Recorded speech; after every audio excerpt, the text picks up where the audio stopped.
Hello. Sugar Plum wanted to say hi, and then she'll probably say bye. I don't know if she'll leave or not. We'll see. We have one rule with the cat. Kitty gets what Kitty wants. Pretty good rule.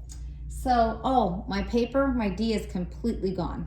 So I may show it to you in a minute, but maybe you could just believe me because I've always told you the truth. Oh, that's where the cat wants to be. That's okay. Everybody's happy seeing the cat. Look at her.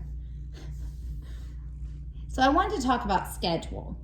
I think it's really important that you stay on some sort of a schedule, and it's okay to be flexible. So when I was a classroom teacher, I always had a schedule posted, and any of the classrooms I work in, I encourage them to have a schedule of some sort. And I always had a blank for change, because change is very hard for some kids, and it's good for them to understand that it changes, it's okay. And this schedule was kid created. I actually made it and watercolored it with some students and then laminated it. So you know how we've talked about repurposing and using different things like pizza boxes or the back of cereal boxes or anything? Those would be great. You could make your own schedule at home. I know you probably don't have holders for this. You know, if you took just a big piece of paper and glued it to it, and it's great to make it with your child. So help them understand it. Visuals are good. You may not have access to print things. I understand. I don't have good printing access right now.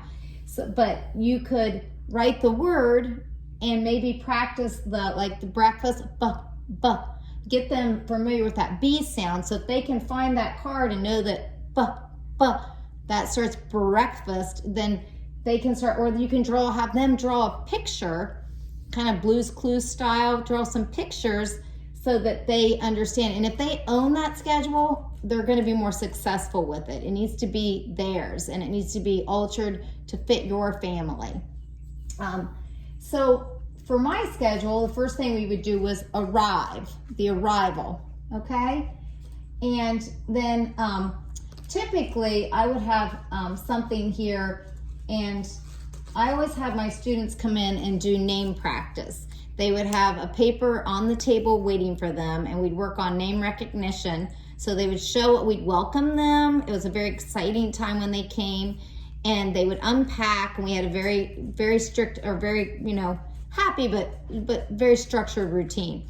And they would come in, and name recognition would be the first thing they'd demonstrate. They'd see if they could find their name, because I would have maybe a card like this with their name wrote on it. We've talked about this before as an example. So that would be available for them. Some of the kids, I would write it in yellow highlighter. And then they would just trace it. Some of them would write it underneath or in the box. I typically made it the same for everyone and then tweaked it for the individuals. My goal as a teacher was for my kids to feel successful. I want them to feel awesome about themselves. I want them to be excited to go to school. I wanted them to know that the families and the school were a team, and we are looking out for them. They're number one to all of us. So anyway, they would come in, and at least if not every single time did I help hand over hand or help them position their utensil, but at least a few times a week, I made sure I had that one-on-one time, or my assistant did. So that would be you right now. So again, the quack, quack, quack, not the fisted grasp. And just whatever they do, encourage, okay? And boys and girls, if you're watching this, you tell your families how you did things at school and what you liked and what ideas you had, okay?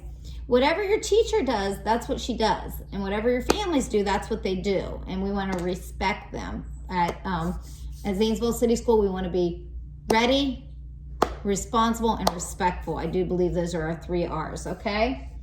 So, and I don't have the Pledge of Allegiance on here, but that's something that's done during the day. We might include that in center time. That might be part of that structure. You don't want the schedule to be too much, just enough to do the job right, okay? Work smarter, not harder. So they might go, so probably they're gonna arrive, and then, so maybe get up in the morning. They're gonna make their bed and brush their teeth and go to the restroom, whatever they need to do. Bathroom's only on here once. You really do it a lot more than that. So to avoid accidents and things. And that's another thing about building their self-esteem. You want them to feel good about making it to the potty. That's a big deal. Good job. So maybe they have breakfast, and it doesn't always have to be a big fancy breakfast. It can be some dry cereal that they're snacking on, and they could be doing a table activity while they're snacking on that. Whatever works for your family and your child. Some kids just really need that time. Some just are ready to roll. So, and then circle time, we do the calendar, we do counting, we might sing songs. Do whatever you want. Make it fun. The most important thing is that if you're working with your child on educational things, it's a good time. You want them to like doing that. It's a positive, okay? They should feel, and you should feel better after or during, okay? And be excited.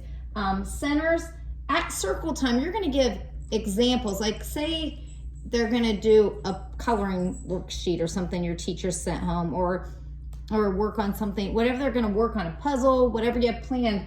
At that center time, you're gonna model it. You're gonna show them what their expectation is, what you want them to do.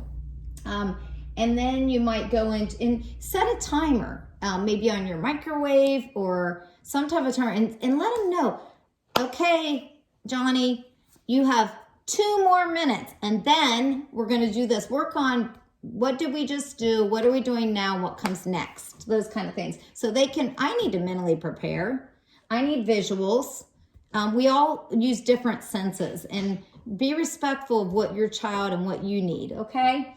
Bathroom, I put library and rest time together because when I had my students lay down and take a rest, if they were respectful to my books, I let them, after we went to the bathroom, they got to choose a library book and they got to have that with them.